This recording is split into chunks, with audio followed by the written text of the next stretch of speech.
Atëherë, kërkesat tona janë 4 kërkesat të cilët është e para dhe më emergjente, e domosdoshme për të implementuar dhe për të vendosur sa më shpejt në mënyrë që të garantohet vijueshmëria e shërbimit, është paketa emergjencës.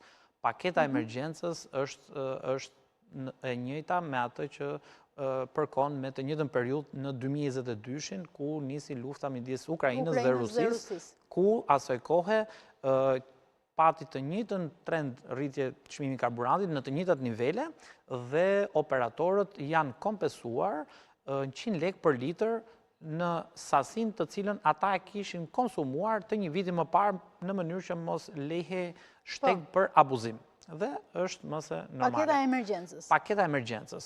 Tjetra. 3 pikat e tjera janë pika makro. Pra që ne operatorët mos ndodhen përpara një krize të 4, se kjo është kriza e 3 që po kalojnë operatorët, dhe të ketë një jetëgjatësi, pra mos dorëzohemi brenda një muaji.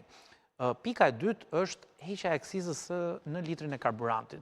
Ashtu siç e ka dhe peshkimi, peshkimi i cili nuk e ka të përcaktuar çmimin e peshkut për ta shitur ashtu siç e kanë të përcaktuar operatorët çmimin e transportit publik, siç e marrin jahtet të cilët e përdorin për qëllime qefi, le të themi, ndërkohë operatorët kanë një kontratë të përcaktuar për të ofruar këtë shërbim bazuar në oraret, frekuencën dhe ciklet që duhet të kryejnë, është kërkuar heqja e aksizës. Në pamundësi për ta hequr aksizën në litrin e karburantit, siç është shprehur edhe kryeministri, mund ta kompensojë. Pra operatorët ta paguajnë, por në një moment të dytë ka mekanizma se si të jenë transparent operatorët ndaj shtetit, në mënyrë që të kompensohet kjo vlerë që është taks mbi litrin e karburantit.